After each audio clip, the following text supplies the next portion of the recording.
на ограниченный по времени период с целью стабилизации и нормализации обстановки в стране. Пане Илья, как так произошло, что буквально несколько дней назад люди просто вышли на протесты против повышения цен на сжиженный газ, а сегодня российские войска уже в Казахстане? Ну вот так, бессубъектность и хаотичность протеста обычно к этому и приводят. Вот я так скажу.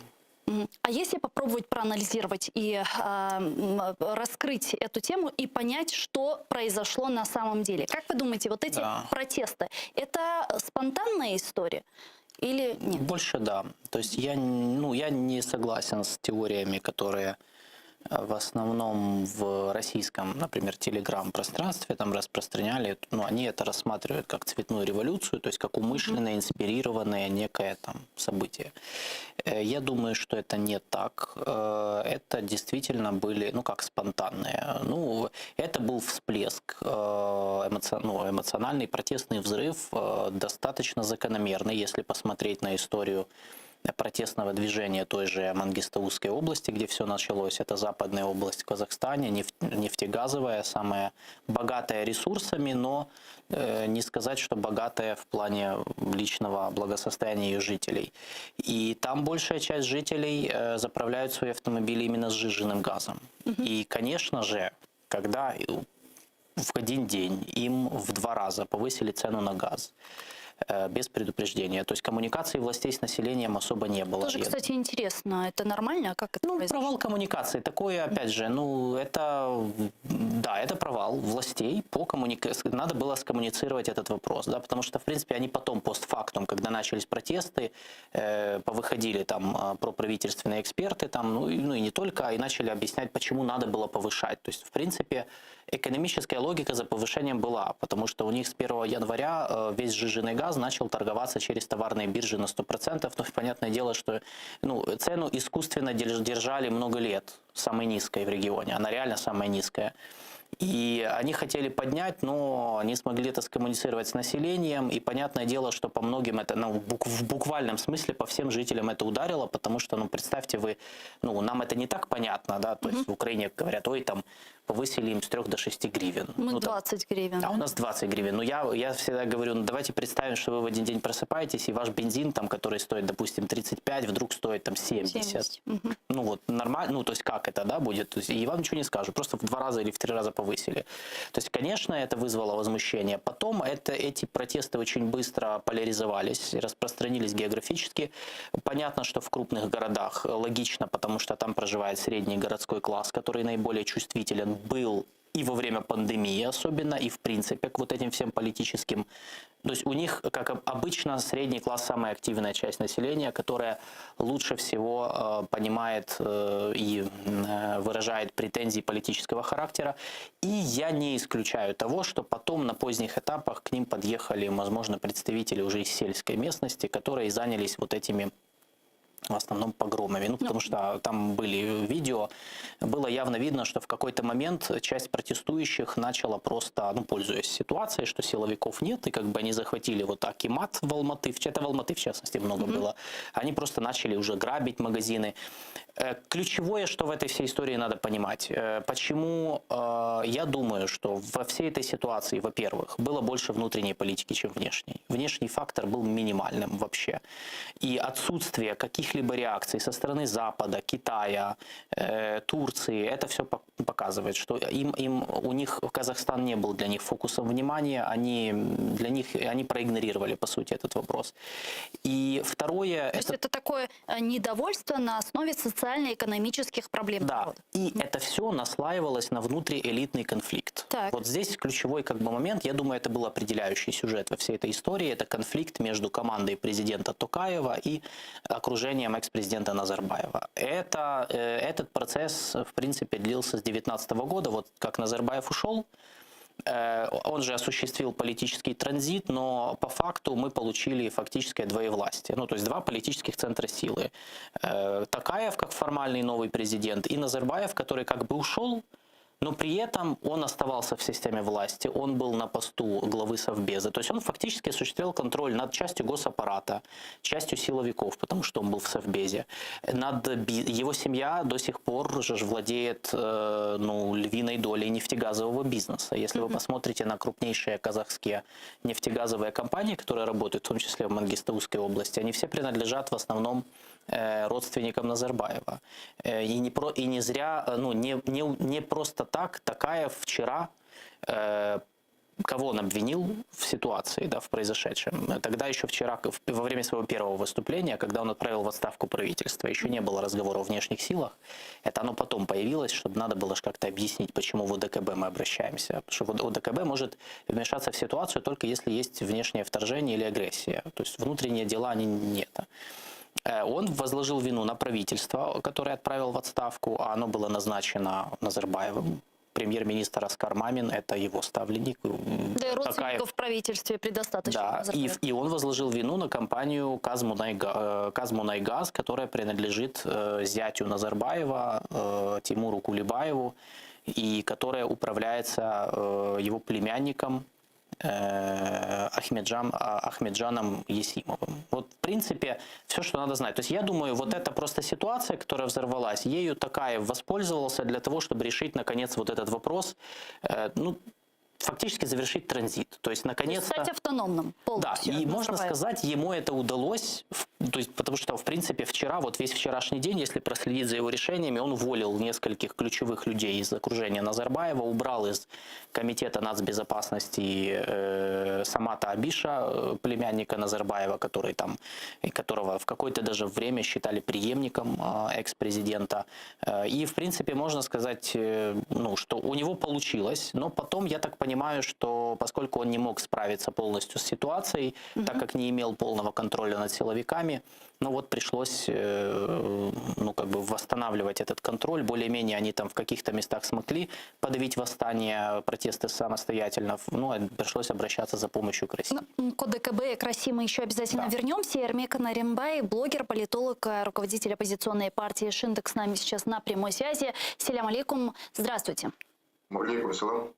Витаю вас. Да, витаем. Какая у вас последняя информация, что сейчас происходит в Казахстане? Илью можно дополнить. После того, как уволили Самата Абиша, который являлся заместителем председателя Комитета национальной безопасности, был уволен впоследствии вчера еще и Карим Асимов, одна из главящих фигур одиозных, отставку которого требовали наряду и с Назарбаевым. По поводу ДКБ известно. Есть две странности, которые выпадают из анализа наблюдателей. Первое, в ночь с 4 на 5 число, когда началась именно силовая эскалация в Алмате, такого не было в Мангистау, такого не было сильно во всех других регионах, произошло нападение на ночной мирный митинг. И аналогия здесь прямая с Киевом, 13-й год, нападение на ночной митинг молодежи Беркутом, спецназом, после чего и началась эскалация. Точно так же и здесь вся эскалация началась после того, как на мирный митинг напали спецназ со слезоточивым газом. Туман был от этого газа, светошумовые гранаты. Это вызвало просто ожесточение со стороны протестующих. До этого к мирному митингу, несмотря на многочасовое ожидание, так и не вышел ни один чиновник, ни один аким района городского, ни один мэр города Алматы, ни один депутат захудалый маслихата городского. Это очень такая показательная ситуация. Другая странность.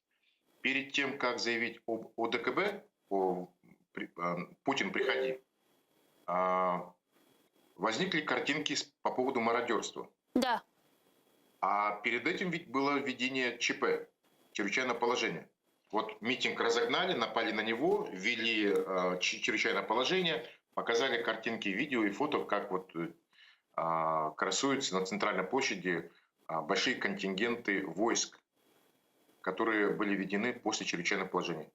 Потом их вдруг внезапно с улиц убирают, и никаких патрулей на улицах, и приходят какие-то титушки в масках, которые начинают грабить и еще это показывать на видео. Странно, что вор показывает себя, как он грабит. При отсутствии полиции, патрулей, войсковых патрулей. То есть где ЧП? Чрезвычайное положение.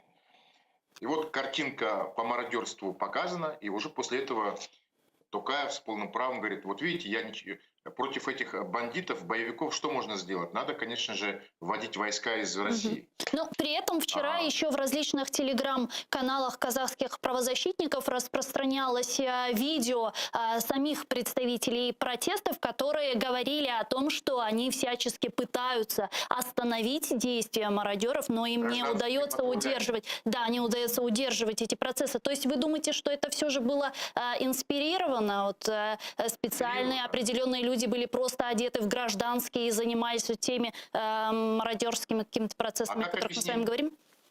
А как объяснить, что это происходит на фоне того, что на улицах не было в этот момент никаких войск, никаких патрулей? Они исчезают даже с центральной площади, на которой находятся два здания. Одно — администрация города Алматы, мэрия, да, она сгорает. Второй момент — напротив, на другом конце площади находятся телецентры. Тоже захватывается, и персонал убегает. Ну, видимо, может быть, это еще и связано с тем, чтобы протестующие не могли подойти к эфиру и выйти там с обращениями к народу. Вот это очень большая странность. С другой стороны, есть момент, связанный с деморализацией силовых структур как в результате столкновений, так и отсутствие какой-либо мотивации для какого-либо серьезного сопротивления. Например, в Алмате здание Департамента национальной безопасности, самая такая серьезная силовая структура, в которой в Алмате только насчитывается порядка 2000 сотрудников КНБ, он вдруг опустел, вооруженная охрана исчезла, и он был разграблен. Непонятно для чего, с какой целью вот это все было. Просто, видимо, действительно силовые структуры не имеют какой-либо серьезной мотивации. И в этом плане силовые структуры по регионам тоже были настолько деморализованы, что легко захватывались здания, техника, оборудование силовые, допустим, какие-то машины, спецтехника силовых структур. По Актубе, по Талдыкургану, по Актубе, по Алматы это было такие случаи. Во всяком случае, сейчас силовые структуры перешли к обороне, они сконцентрировались возле стратегических объектов и пытаются охранять. Российские войска, которые в количестве 3600 человек, со взводом армян, белорусов, таджиков, кыргызы есть, но они отказались в каких-либо акциях участвовать по поводу противодействия митингующим, показывает, что это все как бы информационное такое размытие российского военного присутствия, которые выставили не взвод, а 3600 человек, это считает 4 полка. В основном Алмата, Астана. Но в любом случае эти войска российские не могут контролировать все регионы. Они практически находятся в зоне растерянных казахских силовых структур, которые либо саботируют решения, приказы Верховного Главного Командования и не противодействуют активно, и не мешают митингам, что очень важно, либо открыто переходит на сторону протестующих и сдает полностью свои бронежилеты, там, дубинки, каски и так далее, технику, оборудование. Рамиль Бей, давайте еще подключим к нашей беседе пана Илью Кусу, который в нашей студии. И все же у меня здесь возникает вопрос. События развивались действительно очень стремительно с момента вот этого жесткого противостояния между силовиками и участниками протестов до момента подключения ОДКБ и уже нахождения войск России на территории Казахстана. То есть складывается такое впечатление, что как-то к этому все же готовились. У вас нет такого ощущения? Но очень как-то быстро обращение к ОДКБ, очень быстрая реакция ОДКБ. Я, наверное, подтвердит, что новогодние праздники, новогодняя расслабуха для силовых структур, для властей она сыграла злую шутку. Они были абсолютно не готовы к такому развитию событий. Они сами подарили информационный повод для волнений и для выхода всех на улицы во всех регионах. То есть в этом плане 1 января решение внезапное, новогодние праздники, не сезон зимой, это не политический сезон, зимой в суровые морозы, происходят такие события, естественно, власти не предполагали. Как, впрочем, и оппозиция. Вы понимаете, что протесты на сегодняшний день обезглавлены, они хаотично проходят. Оппозиция находится в тюрьмах, находится в подполье, находится за рубежом. В частности, как я, допустим, имеющий 15 тюремных приговоров, 11 административных, 4 уголовных срока. То есть в этих условиях власти не пытаются даже пойти на попытки диалога, вытащить людей из тюрем и усадить за стол переговоров, которые имеют большой авторитет в народе. Они спокойно могут после первого раунда переговоров выйти к народу и успокоить его сразу. И вместе с полицией попробуют провести какие-то гражданские патрули, которые гарантируют будут защиту собственности от мародеров. Пане Илья, что Сегодня скажете? два аспекта важны по поводу переговоров. Первое – это деэскалация. Так. И это можно сделать только с гражданским обществом и с теми людьми, которые сидят в тюрьмах. И второе – это дорожная карта по проведению досрочных выборов в кратчайшие сроки на честной основе с изменением правил. Если это будет сделано, то такие переговоры мгновенно выведут страну из политического кризиса. Но власти пока к этому не готовы, они настроены российскими штыками все это утихомирить. Но к чему это приведет? К Новой Чечне и Афганистану. Эрбекбей, не отключайтесь, пожалуйста. Пан Илья, что скажете? По поводу чего? Да, по поводу требований, в случае, если руководство страны пойдет на выполнение этих требований, это каким-то образом может разрешить ситуацию? Или же вот эта точка невозврата, она уже случилась? Я думаю, никаких переговоров не будет по той простой причине, что власти для себя не видят, с кем разговаривать. И протест действительно бессубъектный. Ну, то есть нет каких-то четких лидеров, за которыми все идут. Да? То есть есть хаотичные вспышки в разных местах. Обычно, это нормально, потому что это социально-экономический протест. Обычно это не протест там, за идеологию, за партию, за какого-то лидера. То есть это протесты больше похожие на, условно, в кавычках, голодные бунты в таком ключе. Да? То есть и они, кстати, в мире становятся все более распространенными в постковидном особенно мире, потому что после пандемии вопросы социального характера, они обострились реально. Логично. А в Казахстане проблемы социально-экономического характера, там, расслоенности населения, неравенства, они всегда были. И поскольку нет субъектов, с кем разговаривать, и власти их, то властям легче объяснить, почему вот просто сказать, ой, это банда хулиганов, мы их просто разгоним. И так, в общем-то, и происходит. Я не вижу сейчас вообще никакого... Я не вижу, почему сейчас власти Казахстана, особенно сейчас, когда они запросили помощь от ДКБ, будут с ними разговаривать наоборот. Сейчас, думаю, будет ужесточаться риторика, ужесточаться, то есть будут все больше перегруппировываться и переходить к силовым действиям и зачищать все силой, тем более сейчас, когда президент Токаев уже будет себя чувствовать более уверенно. Какие-то кадровые решения он уже принял против своих внутренних соперников. Помощь России ему, он ее использует для того, чтобы решить этот вопрос окончательно. То есть, я думаю, переговоров не будет. Все, тех особо активных зачистят, остальные разойдутся по домам. А как назвать вообще тот факт, что руководство государства привлекает в свое государство другие государства, чтобы бороться со своим же народом? То есть как это вообще понимать? Справедливости ради я должен сказать, что миссия ОДКБ вряд ли будет использована для подавления протестов. То есть в их мандате, по крайней мере, во-первых, это цифры не те, то есть 3000, 3600 это немного. Во-вторых, я думаю, что, скорее всего, они будут заниматься охраной критических объектов инфраструктуры и госучреждений, скорее всего. Может быть, еще для сопровождения колонн. Мне кажется, это будет использовано так, плюс повод, чтобы сказать, что вот нас поддерживают. То есть то, что оперативно было принято решение в ОДКБ, оно понятно, потому что России очень важно показать, что эта организация не фикция на бумажке, а все-таки она что-то, какую-то там роль может выполнять. Ведь в последние годы очень многие критиковали ОДКБ за то, что они ничего не могут, ничего не делают, ничего не могут сделать. И Путину сейчас очень выгодно сказать, что вот смотрите, мы быстро, очень молниеносно приняли решение, чтобы спасти по просьбе союзного государства, по просьбе партнера спасти их. Поэтому Власти любой страны имеют право запросить помощь в рамках своих международных договоренностей. Конкретно в этом я не вижу ничего фантастического. Другой вопрос, что, конечно, во что выльется присутствие российских миротворцев в рамках ОДКБ в Казахстане, это вопрос. Я думаю, в краткосрочной перспективе Россия усилит свои позиции в Центральной Азии за счет этого. Но в средней и долгосрочной, особенно если Россия будет использовать миссию ОДКБ для давления и вмешательства в внутренние дела Казахстана, а уже такие призывы звучат от части российских представителей, я боюсь, что это обернется против них, потому что в Казахстане я бы не, Ермек, я думаю, меня поправит, если что, но я, далеко не, сложно сказать, что население с каким-то особым пиететом относится к России, то есть там... Давайте, кстати, спросим, Ермекбей, а какое действительно отношение казахов к России, к Российской Федерации?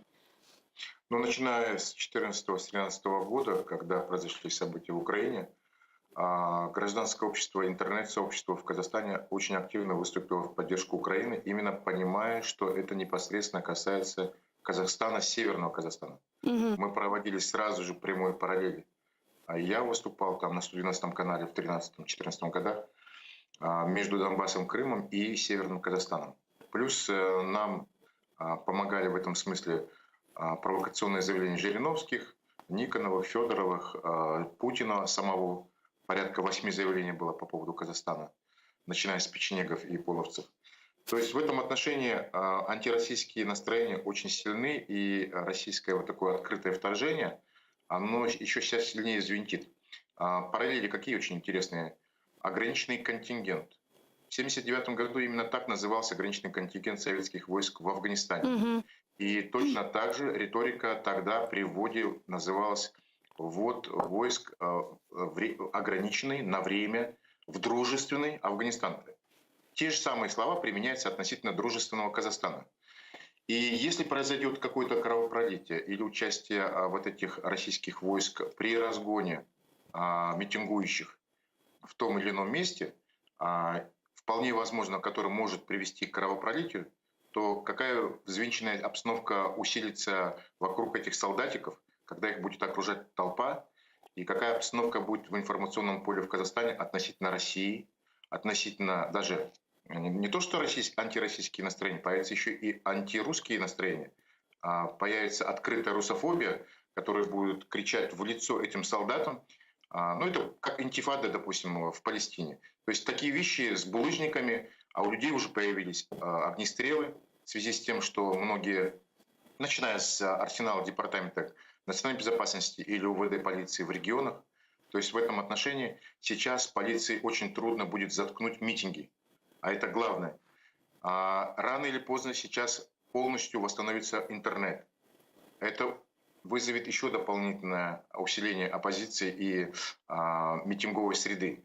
То есть в этом отношении рано или поздно для Токаева силовая составляющая без переговоров, без диалога о дорожной карте по выборам. Кстати, Токаев заявил, что он согласен с досрочными выборами парламента. Но другое дело, на какой основе? Будут ли они проводиться, как обычно, через фальсификации?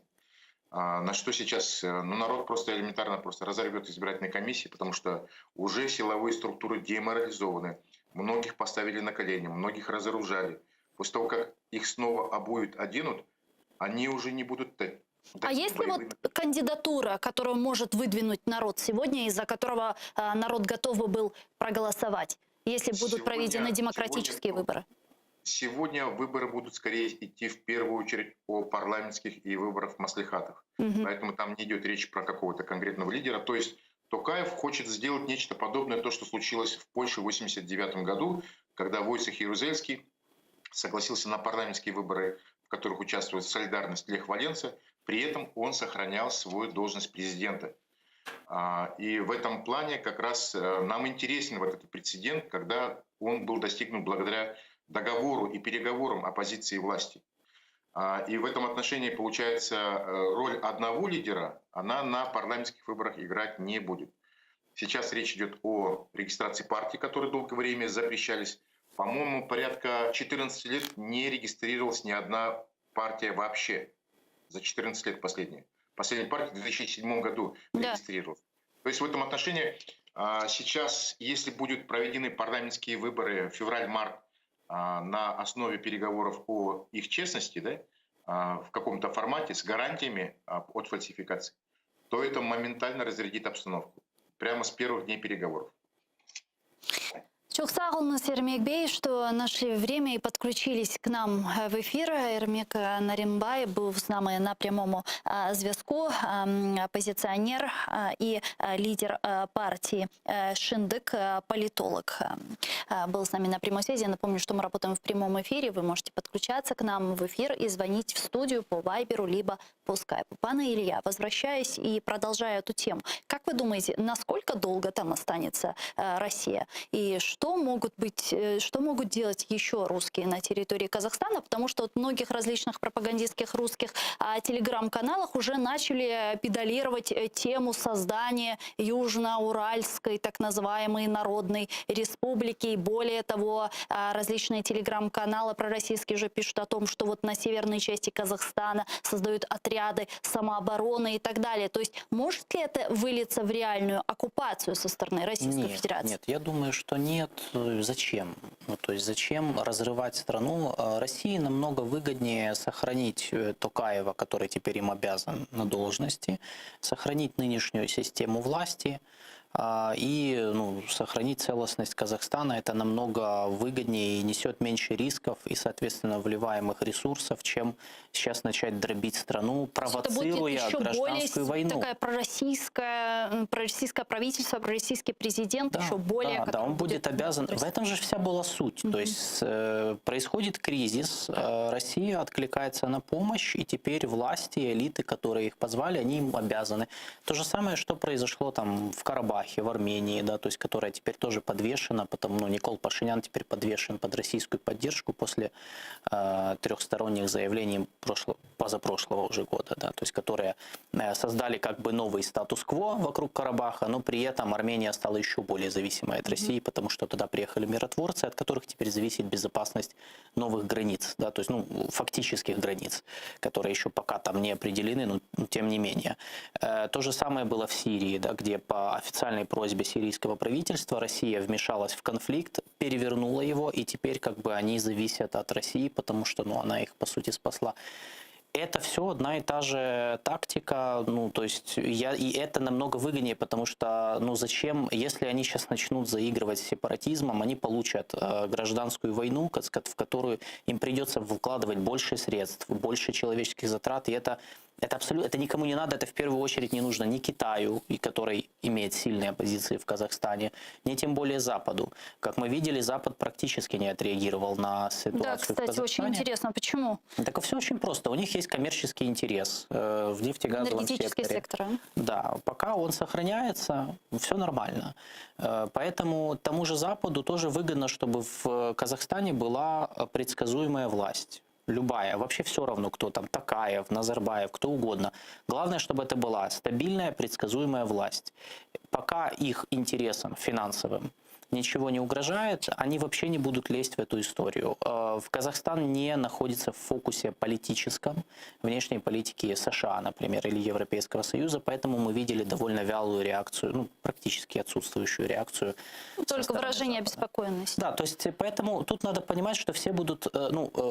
главный вопрос, который нужно ставить, это действительно, у России сейчас есть соблазн, используя вот этот факт нахождения там миротворцев, начать педалировать вопросы, вот то, что я читал. Вот Маргарита Симонян опять начала писать. Вы знаете, Крым, да? Не-не-не, там вот эти вопросы, она начала выдвигать, мол, что раз теперь казахи якобы и обязаны русским, то надо поднимать вопросы, по которым у них давно были претензии, мол, возвернуть русский язык, откатывать назад вот эти все демографические изменения. Вот если они опять начнут этим заниматься и вмешиваться, начать давить по этим вопросам, вот тогда да, у русских начнутся проблемы, потому что в Казахстане население не воспримет это все. И надо понимать, что и население, и, кстати, большая часть элит, причем с подачи самого Назарбаева, они очень казахоцентричные. То есть за последние годы в Казахстане наблюдается рост национализма, причем и рост настроений как антироссийских, так и антикитайских. То есть они сейчас уходят в такое, как бы, да, то есть самоосознание, самовосприятие автономное от всего остального, особенно молодежь, что нормально, да, учитывая, что у них нет такой связи там ностальгической с Советским Союзом, у них немножко другой взгляд на мир. Вот если Россия начнет злоупотреблять своим присутствием и грубо и откровенно вмешиваться вот в эти вопросы, не связанные с миссией УДКБ, в долгосрочной перспективе или в среднесрочной у них могут быть проблемы в Казахстане. Ну, если Токаев на данном этапе не собирается, как мы видим, по крайней мере сейчас, вести какие-либо переговоры с протестующими, а накануне он сказал, что новый глава Совета Безопасности, а именно он, уже будут действовать жестко. Конечно. Не породит ли это еще большую протестную реакцию? Я не думаю, потому что, опять же, для успеха любой революции нужны несколько важных компонентов. Во-первых, это лидеры. Угу. Ну, не бывает такого, что толпа делает какую-то значимую и осмысленную революцию. Нет, этого просто не бывает. Нужны лидеры, которые поведут за собой. Нужна идея. То есть за какую идею люди выходят? А мы видели там разные люди, ну просто разные люди. Есть те, кто вышел за там политические идеи, есть те, кто вышел за газ, за цену за газ, и успокоились, например, в Мангистау, да, где не было существенных погромов, как в Алматы. Им там снизили обратно до 50 тенге, и, ну окей, там часть людей удовлетворилась. Потому что в этом была суть общественного договора, да, то есть низкие дешевые цены в обмен на легитимность. Нужны ресурсы, нужна внешняя поддержка, которой мы уже сказали нет. И нужен серьезный кризис внутри элит, но он есть в Казахстане. Но этого, то есть нет, если всех компонентов нет, ни одна условная революция не может быть успешной, и их очень легко разбить. Поэтому я пока что не... Кроме того, Ермек же включался, он же рассказывал, что оппозиции нет в Казахстане, то есть не на кого опереться, да, то есть кто должен вести за собой народ, кто должен там формировать идеи, кто, потому что в какой-то... Это было как в Беларуси. Вот в Беларуси была ситуация, которая, вот можно посмотреть на нее, да, что тоже все начиналось очень красиво, появились даже лидеры, но потом все стопорнулось на моменте, когда надо было начинать формировать идеи, то есть визию будущего. Да, какое будущее вы предлагаете Беларуси?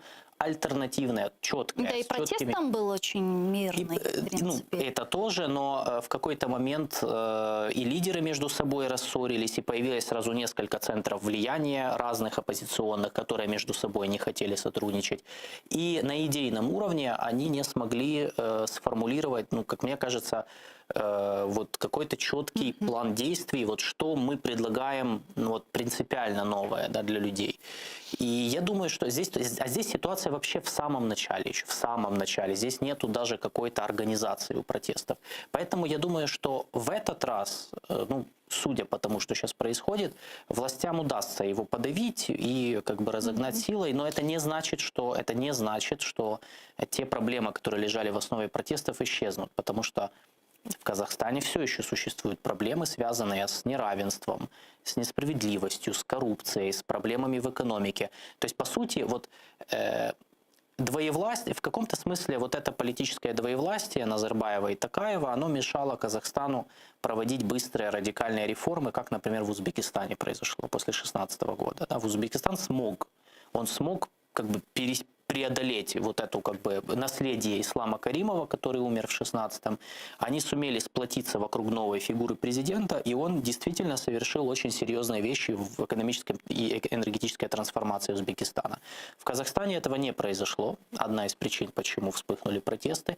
Теперь у Токаева, если он стабилизируется, опять будет какой-то лаг времени, чтобы, ну, уже как бы самостоятельно, он же теперь себя видит самостоятельным игроком, что-то попытаться изменить. Если он не сможет, я уверен в том, что через какое-то время опять у него возникнут проблемы внутри с вот этим брожением в крупных городах, потому что, ну, проблему же все равно силой не решить надолго. Можно ее там тактически окей, подавить на какое-то время, оттянуть, но кризис, он будет продолжаться. Тем более, что, как я уже сказал, это общий мировой тренд, постковидный кризис. Вы затронули тему Беларуси, ситуацию в Казахстане. Прокомментировал и самопровозглашенный президент Беларуси Александр Лукашенко. Вот его прямая речь, давайте послушаем.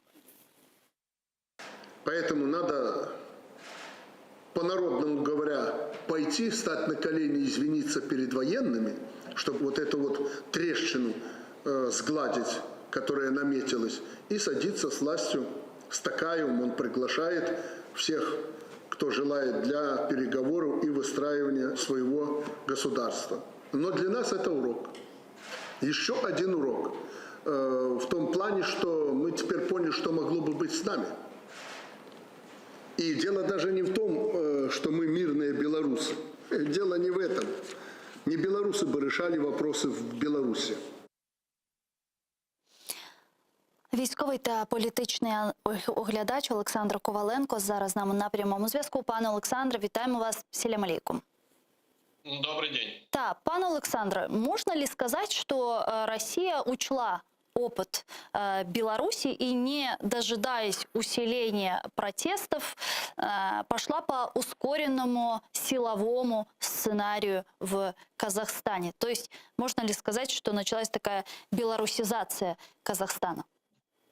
Вы, наверное, упоминаете в данном случае этакий сценарий «Беларусь 2.0». Да. Но я не совсем с этим согласен, поскольку сценарии имеют между собой значительную разницу.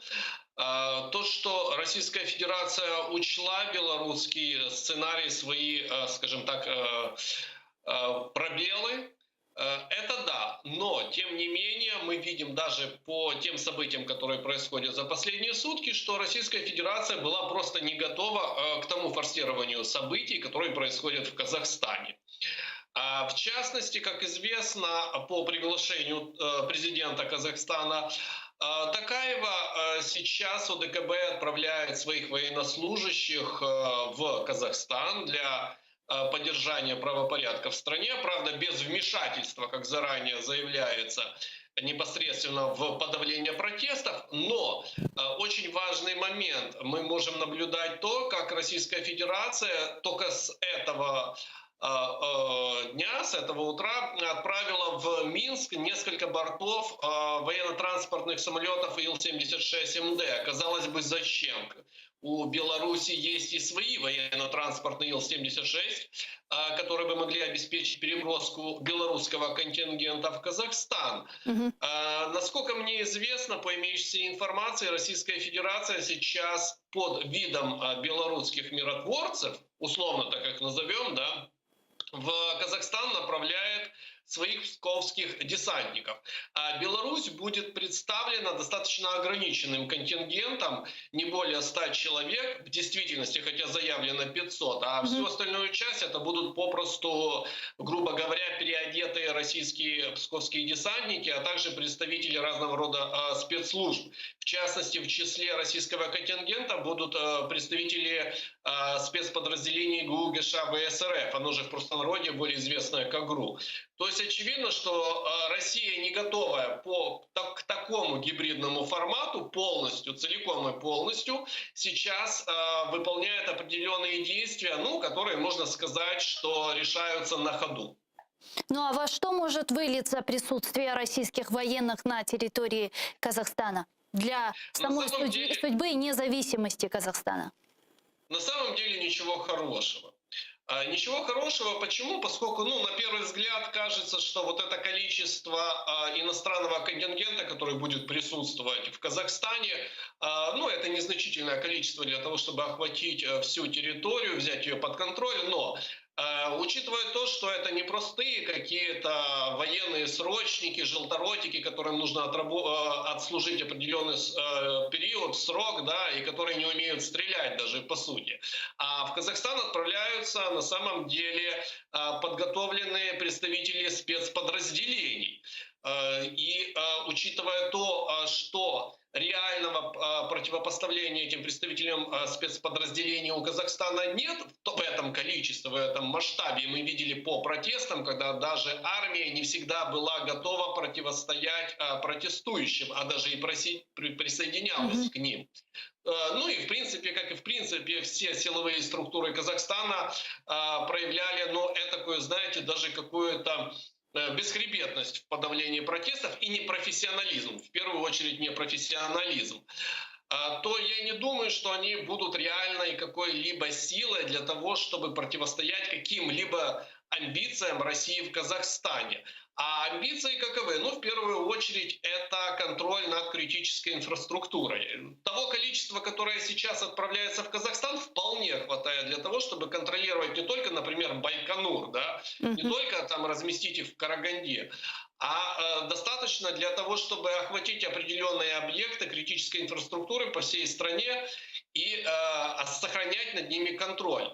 Следующий этап, на мой взгляд, это, безусловно, серьезная угроза северным районам, поскольку именно север Казахстана на сегодняшний день проявляет наиболее пророссийские лояльные, скажем так, чувства, которые могут быть использованы российской стороной. И я отмечу, что буквально сутки назад Россия громогласно заявляла, что она не будет вмешиваться во внутренние дела Казахстана.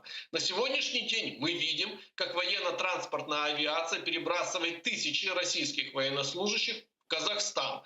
И сегодня мы можем услышать то, как так называемая уполномоченная по правам человека в Российской Федерации Татьяна Москалькова заявляет о том, что ситуация в Казахстане развивается сложно, но самое главное для России – это судьба граждан России и русскоговорящих. То есть, опять-таки, проявляются те нарративы, которыми Российская Федерация достаточно долго манипулирует для того, чтобы как-либо, скажем так, оправдывать свое присутствие и вмешательство как раз во внутренние дела соседних стран. Поэтому в этом нет, на мой взгляд, ничего хорошего, а наоборот. Мы должны лишь на самом деле настороженность к этому всему проявлять, поскольку, скажем так, настолько серьезная интервенция и настолько скоротечная интервенция, по-другому я это назвать не могу, она проявляет определенную угрозу, в том числе и для Украины. Какую? В особенности сейчас на фоне будущих и предстоящих переговоров в рамках НАТО. Мы знаем, что 10 января должны быть переговоры НАТО по Украине. Завтра, если я не ошибаюсь, собирается срочное заседание комиссии НАТО по наращиванию войск России вокруг нашей страны. А 12 января уже будет заседание Совета России и НАТО. То есть, что это все для нас может означать? Проблема в том, что за последние несколько дней, считайте, с 2 января, я неоднократно слышал такое мнение от ряда экспертов и политологов о том, что для Украины события в Казахстане на самом деле достаточно позитивно должны сложиться. Почему? Потому что Казахстан отвлечет внимание Российской Федерации от украинского вопроса. И у нас будет этакий вариант с передышкой. На самом деле это не так. На самом деле я кардинально не согласен с этим мнением. Во-первых, почему? Потому что у нашей границы сейчас находится 120 тысяч регулярных войск Российской Федерации, даже больше. И с каждым днем они прибывают, а наоборот не убывают. И это отнюдь даже не 20% от возможностей российских вооруженных сил с учетом их даже резервов. А то, что перебрасывается в Казахстан, опять-таки я подчеркну, это в первую очередь представители спецподразделений. Это первый момент. Второй момент – переговоры, которые будут происходить, а какова будет их результативность? Для России важно – это уступки, критически важные уступки, о которых она постоянно твердит, и буквально она уже оголтела через свои пропагандистские рупоры об этом сообщает. Но этих уступок она не получит.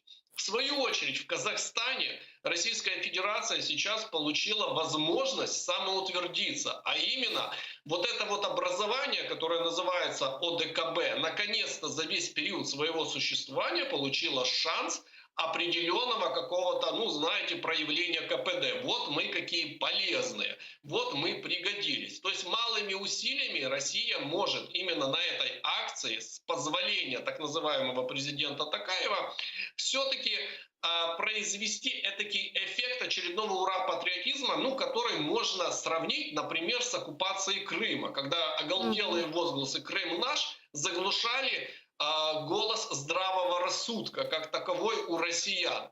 И фактически сейчас Россия может на этом сделать акцент. И именно на этом акценте проявить определенную активность и в украинском направлении после провала переговоров, которые предстоят. А я более чем уверен, что Российская Федерация не получит абсолютно никаких преференций и уступок по вопросам, например, вступления Украины в НАТО и так далее.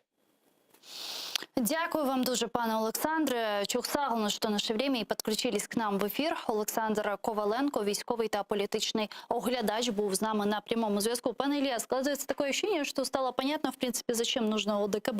То есть не защищать страны от внешней угрозы, а подавлять протесты в диктаторских режимах.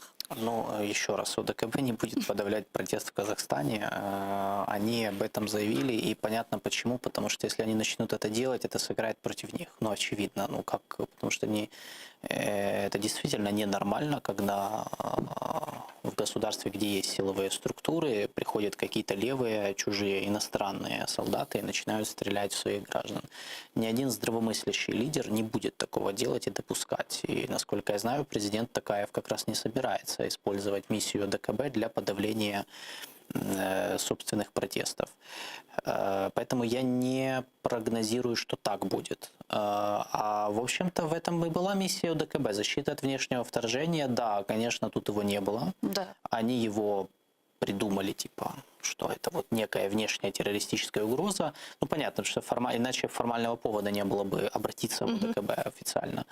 Но да, я согласен с вот коллегой по поводу того, что действительно появилась возможность повысить имидж организации. Ну, то есть появилась возможность перед объяснить... переговорами Россия усиливает свои Я не позиции. думаю, что это для переговоров. Я вообще не думаю, что это связано с переговорами Байдена-Путина в принципе. Я не думаю, что это вообще повлияет на эти переговоры существенно. То есть то, что произойдет, это, ну, для России ОДКБ нужно, поскольку это одна из немногих структур региональных, которые у них есть.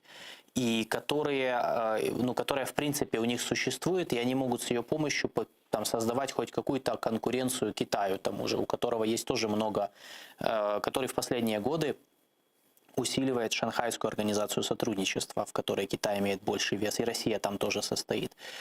То есть это часть просто соперничества за то, чей процесс институционализации, вот, чьи контуры возможной системы коллективной безопасности лучше. У России никогда не было возможности вот как-то продемонстрировать, что они на что-то способны в этом плане, и вот у них такая возможность появилась. Армения как они была, ей нет? воспользуются? Так в Армении же не было в Так итоге. там тоже можно было придумать формальный... В Карабахе нет. У них же не было никаких обязательств перед Карабахом, потому что это другое. У них были... Помните, там же вертолет на территории Армении сбили? Да, но там, еще раз, это было возле границы с Нагорным Карабахом, то есть там это не работало. То есть на территории по Нагорному Карабаху Россия не имела никаких обязательств. Если будет нападение Азербайджана на Армению, другой вопрос. Скорее всего, конечно, они... Ну, был же инцидент, когда там 2 месяца назад, уже на госгранице, и Россия отреагировала. Они своих миротворцев туда перенаправили и как бы развели стороны. Но поскольку у них уже там существует российская миротворческая миссия отдельно, они же ее отправили как раз в 2020 году после завершения войны. А здесь прям вот свежая ситуация, где удалось собрать вот коллективные. Это же было очень важно показать, что это не просто Россия отправляет войска, это, мол, вот мы все вместе, да, то есть это некая такая коллективная система, коллективной... Что-то работает, в принципе. Да, ну оно, понятно, что фактически оно очень слабое, оно по сравнению с другими институциями, я думаю, ДКБ никогда не будет сильной организацией, в том числе из-за того, что внутри стран, между странами-членами нету полного доверия, то есть это не НАТО, это даже близко не НАТО. Вот мы с вами поговорили по поводу Европейского Союза, по поводу реакции ЕС, Соединенных Штатов Америки. Но мне интересна реакция Турецкой Республики. А где Турция в этом всем процессе? Турция, которая также имеет амбиции стать региональным лидером. Турция, которая имеет амбиции стать, в принципе, авангардом всего тюркского мира. Турция, у которой есть амбиции возродить этот Туран. Да? Вот где Турция? Что? Почему он молчит? Я думаю, что здесь та же логика. Зачем? Ну, то есть Турцию все устраивает. У них хорошие отношения с властями, со всеми, с любыми элитными группами. Мне вообще кажется, что их бы устраивала и власть, и оппозиция политическая, если бы она появилась или вернулась из-за границы. Это вообще не имеет значения, потому что, мне кажется, любой казахский лидер, он бы так или иначе имел бы нормальные отношения с Турцией, просто потому, из-за этнического определенного там связи, из-за культурных связей. Кроме того, в Казахстане власти и так заигрывают с идеей пантюркизма. Потому что она им тоже близка, она им иногда даже политически выгодна. То есть в Казахстане не было ситуации, в которой позиции Турции ставились под вопрос. И поэтому вмешиваться самостоятельно... Но вмешательство сейчас Россия не может поставить эти позиции? Оно не направлено против Турции. Кроме того, оно же не направлено против Турции. Кроме того, я не вижу, что, собственно, то есть что там угрожает турецкому влиянию. Оно продолжается, их организации на территории Казахстана работают, как гуманитарные, культурные, информационные, так и попытки выйти на энергетический сектор, но они были, конечно, не очень в последнее время, потому что рынок конкурентен. Там же сидят в основном крупные транснациональные компании из Запада, из России и Китая. То есть Турция на самом деле в Казахстан, мне кажется, вообще ее роль в Центральной Азии пока еще переоценена. То есть все еще надо подождать, пока они будут серьезно влиять на уровне Китая, России, все-таки не надо сравнивать. Но мне кажется, что просто есть вот этот момент, что банально не было какого-то повода им вмешиваться. И я думаю, и второй момент, я думаю, что отсутствие какой-либо информации в турецких медиа, особенно проправительственных, можно объяснить тем, что это неудобная тема. Социально-экономические протесты против повышения цен. В Турции с 1 января повысили цены на топливо, на электроэнергию, на газ на 50%. На газ на 50%, на электроэнергию на 25%. И там тоже многие возмущены этим. Мы же видели, что происходит с турецкой лирой. И были проблемы. Есть у Эрдогана проблемы финансового характера. И я думаю, что вот такое какое-то масштабное освещение вот этой темы, оно как-то не очень выглядит с учетом внутренних экономических проблем в самой Турции. Да? То есть мне кажется, что, я не знаю, они из-за этого не освещали или нет, но мне кажется, это было бы логично, чтобы эту тему не педалировать, учитывая, какие сейчас настроения в Турции по поводу того, что действительно, есть проблемы своего характера. Поэтому, мне кажется, здесь ничего удивительного нет. Как раз по Турции у них, в принципе, позиции в Центральной Азии остаются такими, какими были.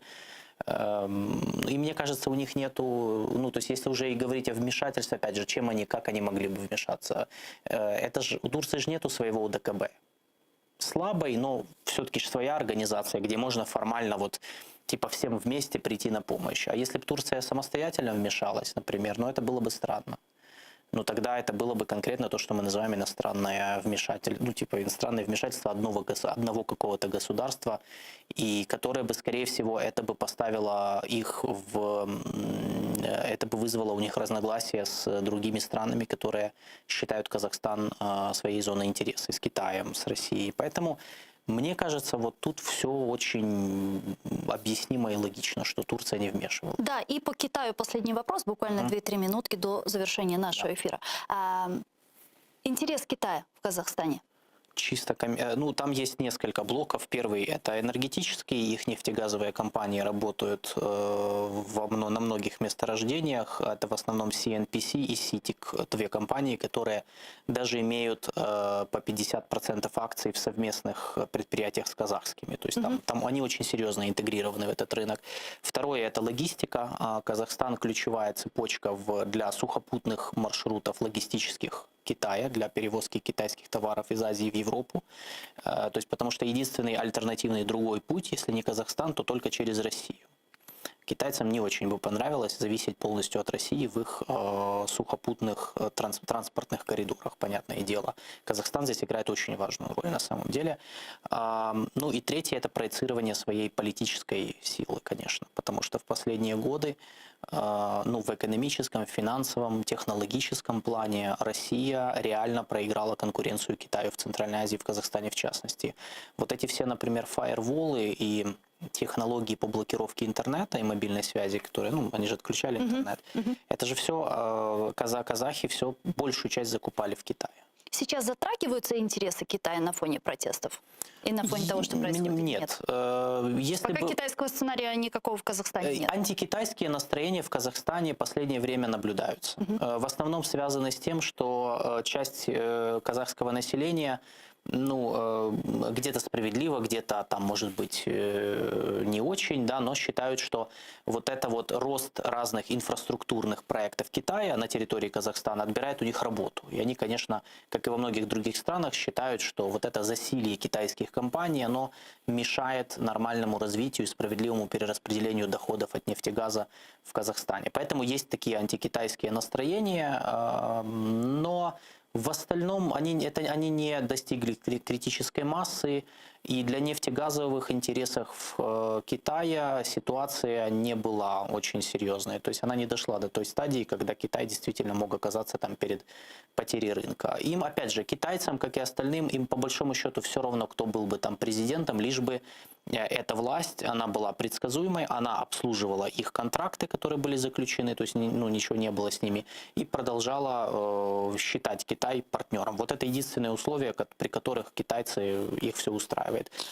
Дякую вам дуже, пане Ілля. Чухсагну, что приехали к нам в студию, ответили на наши вопросы. Ілля Куса, експерт з міжнародної політики аналітичного центру Український інститут майбутнього, був гостем нашей студии. Я с вами не прощаюсь. Мы прерываемся буквально на 5 минут, а после вернемся в эту студию и продолжим информационно-аналитическую программу «Бугунь». Не забывайте подписываться на наш YouTube-канал. Там мы вещаем как в онлайн-режиме, так и выкладываем в повторе все наши программы и самые интересные фрагменты из наших программ. Атерлёмс, Коршкинч.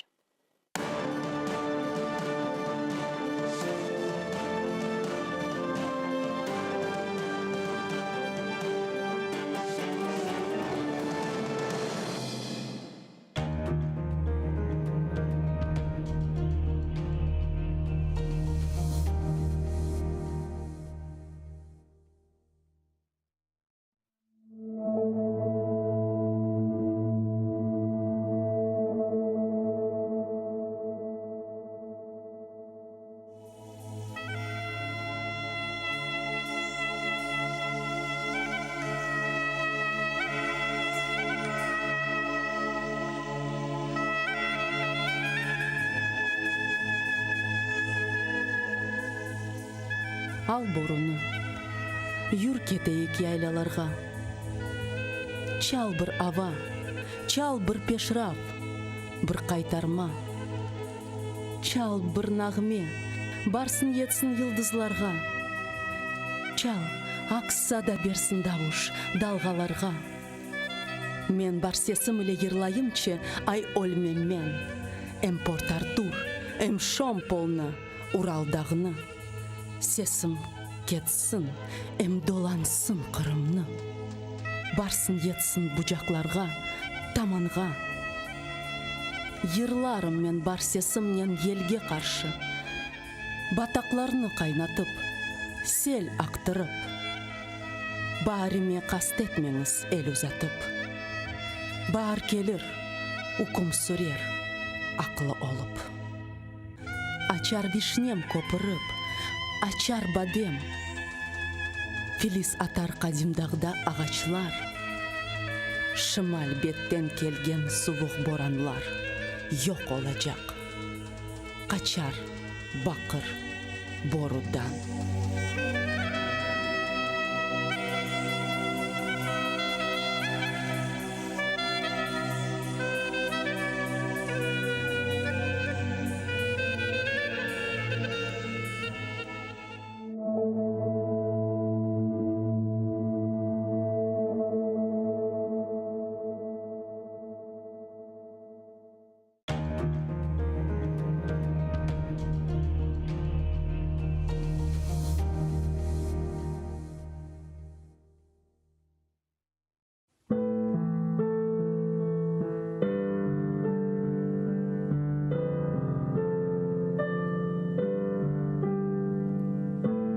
басқаныңыз ерлерні топырақ деп кечмеңіз. О топырақларда сіздің адыңызны сақламақ үшін ниже құрбанлар берілді. Бинлерже шейітлерінің қанлары бар о топырақларда. Құруды деп беллемеңіз. Алида синмеді шуқан топырақның ішіне. Кечкеніңіз ерлерні соқақ деп кечмеңіз. О соқақларда ниже жесур аскерлер жүрді. Ватанымны қорчалайым деп қылычлар салланды.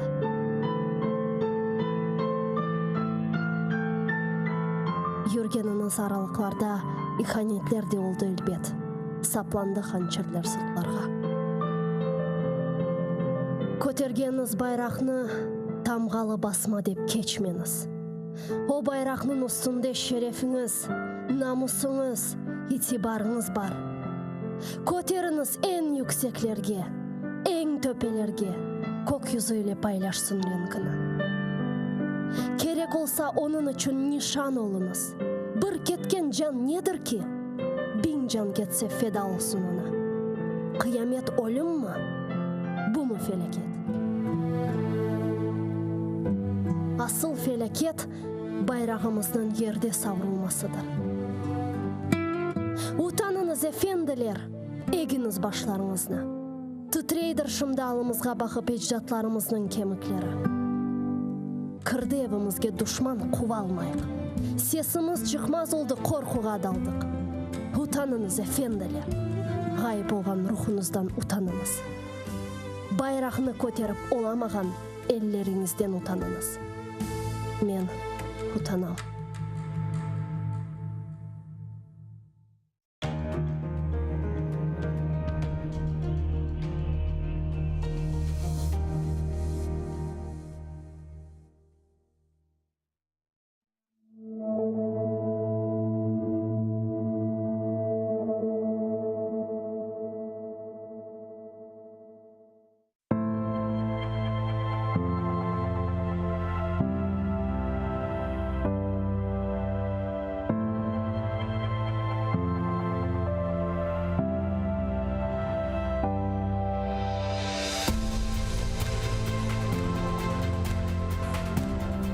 Мен қаялар көксінде, қара қышта, язда, қарлар түбінде, бұрчақ яққанда, яшын-яшынлағанда, уылдап боранлар сызғырғанда, оскен қая япрағы кебе, даянырым. Ұйқысыз, пиясыз осерім. Керек олса, атешлерде янар. Башымны егімен күрсеге. Ақсызлықтан күсерім. Барсын кімерде аяқ астында таптасынлар дұшманлар. Мен кенеде қол көтермен. Даянырым. Қая япрағы кебе, қаяға таянырым. Вақты келір. Таш қаяларыны тешерім. Эшерім. Чатырларға көтерілерім. Андан эшіттірсіз менің сесім.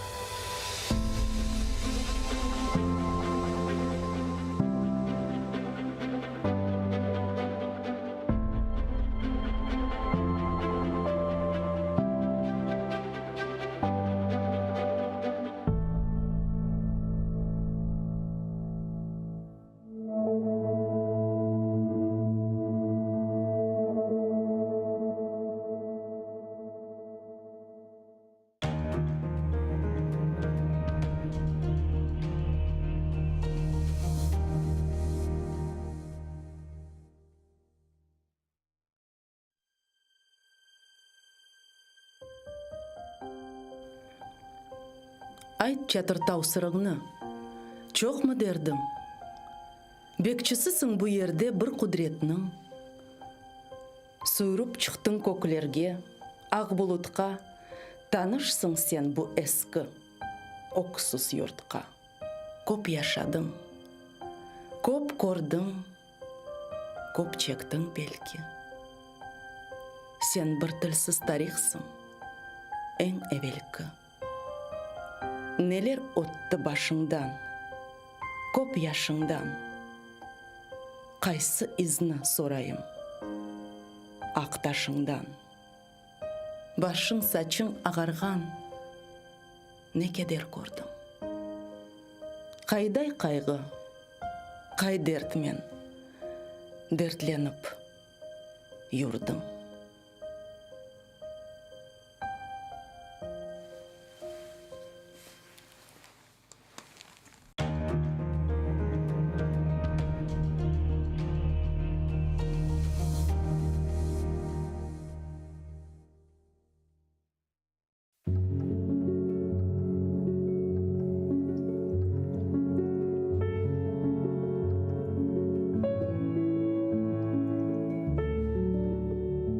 Вы знаете, что люди могут не вернуться. Зажав всю волю в кулаке, вас отпустить. И как-то утром с мыслями, но не о вас проснуться. И больше вас не ждать и не о вас грустить. Вы знаете, что люди могут не вернуться. Не выдержав свой мир, сломав, вас не простить. И со слезами на глазах от вас на 1000 ключей замкнуться. И понимая, что нет сил вас навсегда забыть. Вы знаете, что люди могут не вернуться. И могут не писать, не волноваться, не звонить. И никогда вам больше к ним не прикоснуться. Задумайтесь. А кто еще вас может так же полюбить?